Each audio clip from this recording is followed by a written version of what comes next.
Hello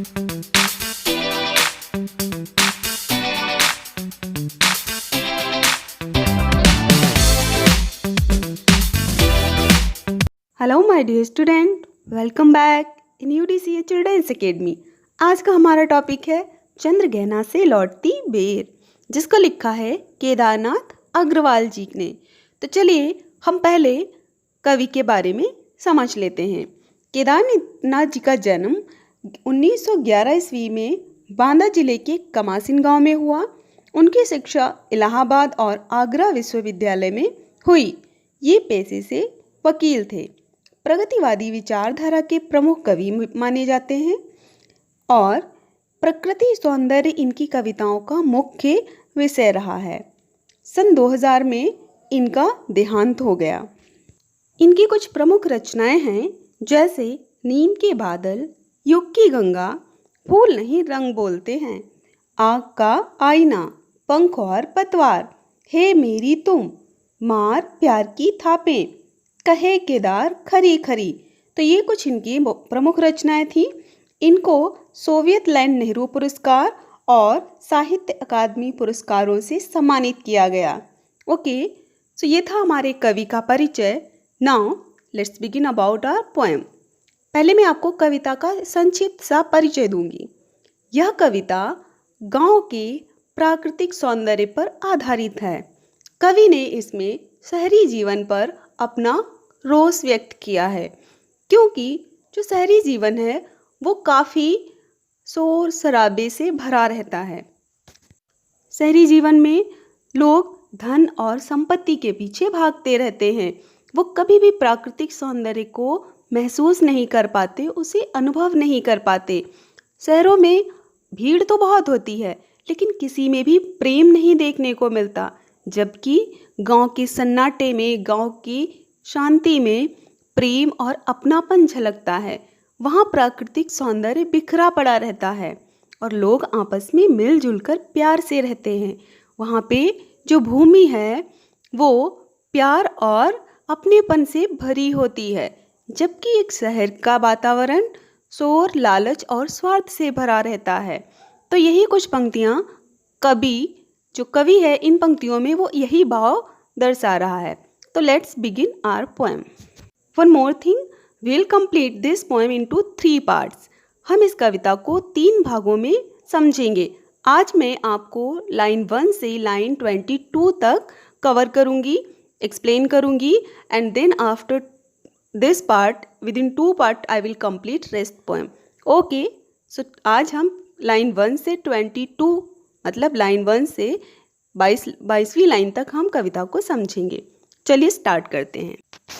देख आया चंद्र गहना, देखता हूँ दृश्य अब मैं, मेड़ पर इस खेत की बैठा अकेला, एक बीते के बराबर या हरा ठीक ना जना, बांधे मुरैठा शीश पर छोटे गुलाबी फूल का सजकर खड़ा है, पास ही मिलकर उगी है बीच में अलसी हठीली, देह की पतली कमर की है लचीली, नील फूले फूल को सिर पर चढ़ाकर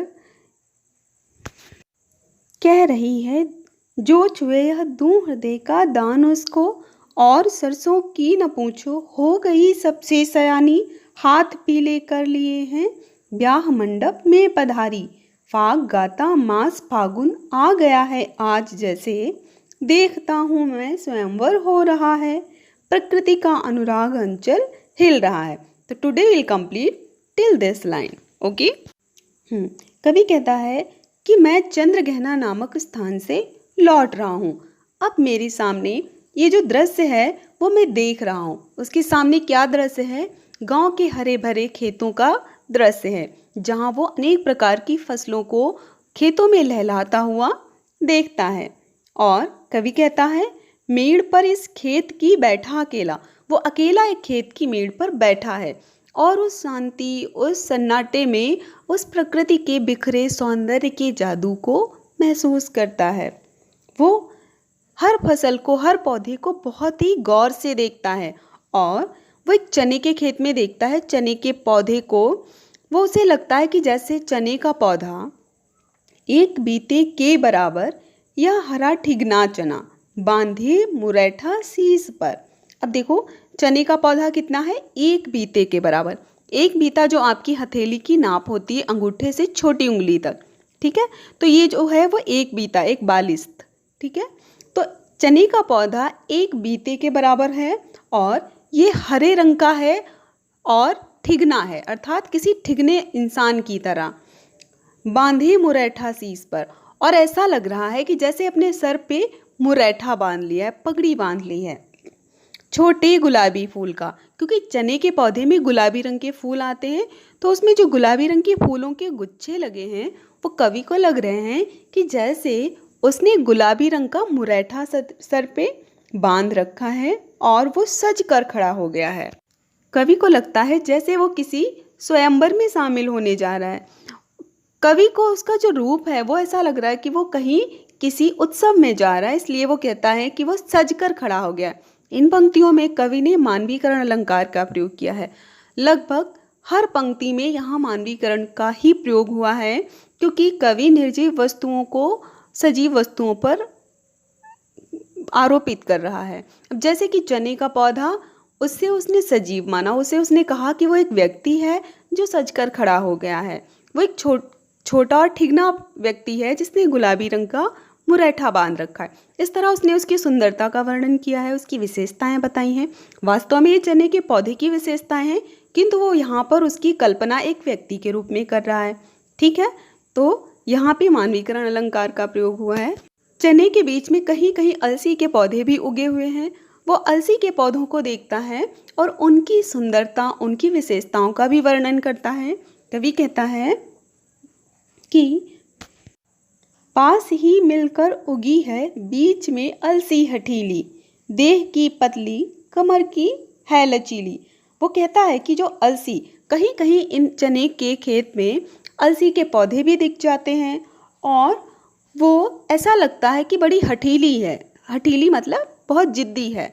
जिद्दी है क्योंकि वो चनों के बीच में, चने के पौधों के बीच में अकेली खड़ी है और एकदम सीधी खड़ी है। कहते हैं कि जो अलसी का पौधा होता है वो काफ़ी नाजुक होता है। नाजुक होता है मतलब बहुत पतला सा होता है, किंतु फिर भी सीधा खड़ा रहता है। तो जिससे उसके अहंकार, उसकी हठ को दर्शाया है कवि ने। उसने कहा बीच में मिलकर खड़ी है, पास ही मिलकर उगी है बीच में अलसी हठीली। तो वो बीच में, क्योंकि इतने सारे चनों के बीच में वो अकेली है, तो चने के पौधों के बीच खड़े होने के लिए उसकी जिद और उसका अहंकार है ना। तो और वो आगे कहता है देह की पतली, अर्थात जो पौधा है वो बहुत पतला होता है। कमर की है लचीली, जैसे कोई नवयुवती हो। यहाँ पे अलसी का भी मानवीकरण किया। उसने अलसी के पौधे की कल्पना एक सुंदर युवती के रूप में की है, जो देह की पतली है, कमर की लचीली और जिद्दी भी है।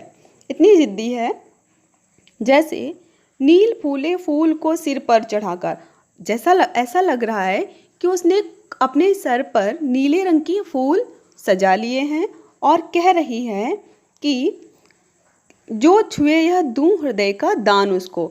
जो भी मुझे छुएगा, जो भी मेरे इन नीले फूलों को छू लेगा, मैं उसी को अपने हृदय का दान दे दूंगी।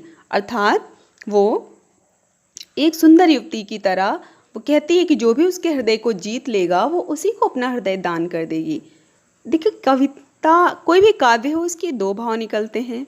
हम पहले भी इस बात पे डिस्कस कर चुके हैं कि जब एक तो शाब्दिक अर्थ होता है किसी भी कविता का, दूसरा उसका अर्थ प्रतीकात्मक होता है।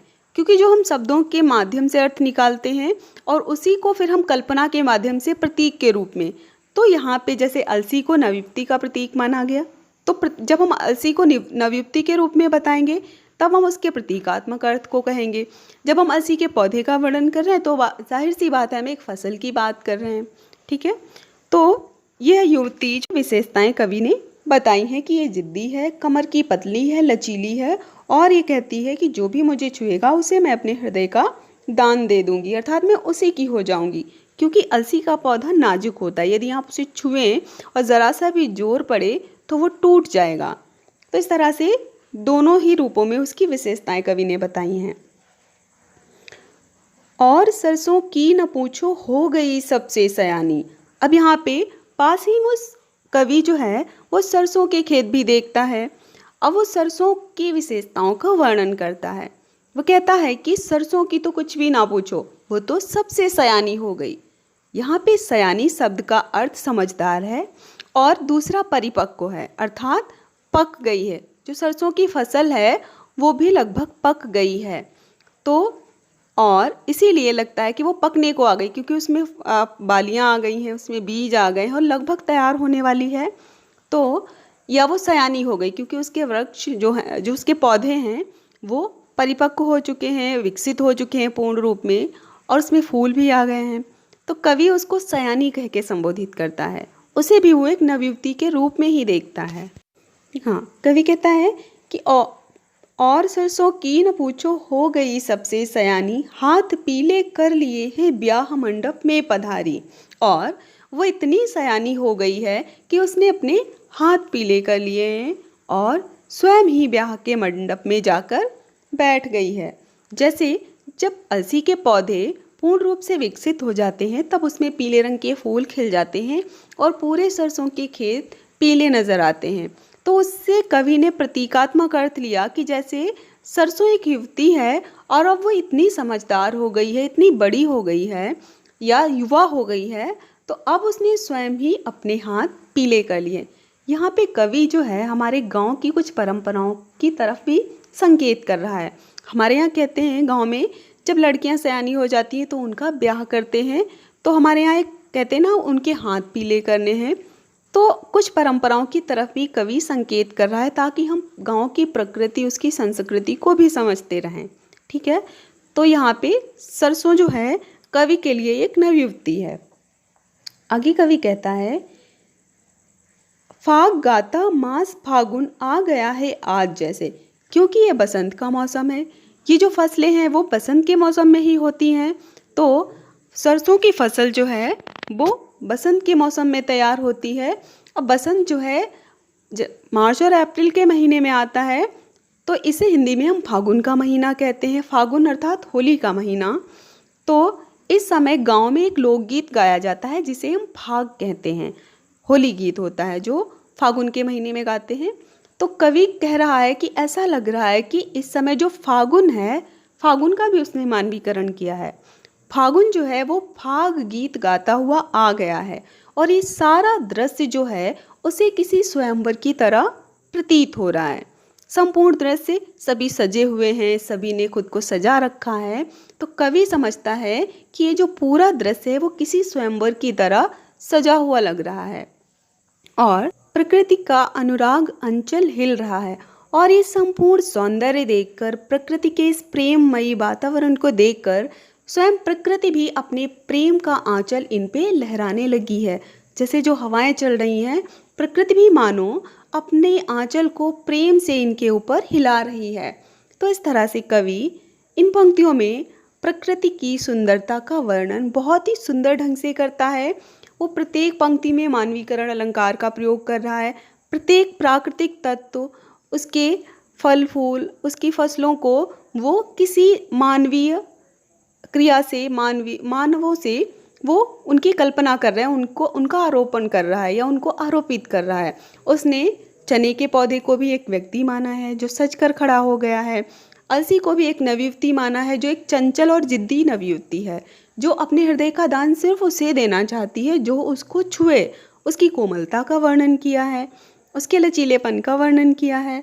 सरसों को भी उसने सयानी कहा है और सरसों को समझदार कहा है। और यहाँ पे उसने एक हमारी ग्रामीण सभ्यता, एक संस्कृति का भी वर्णन किया, हमारे रीति रिवाजों का भी वर्णन किया है कि किस तरह से जब हमारे यहाँ बेटियाँ सयानी हो जाती हैं तो उनकी ब्याह की चिंता माता पिता को होती है। तो इस तरह से संपूर्ण दृश्य कवि को किसी स्वयंवर की तरह प्रतीत होता है। Now I hope you understood all these lines. This is time of homework. Look at the slide. Some important words, their meanings, important facts, and question answers for practice. So be happy, be healthy, have a good day.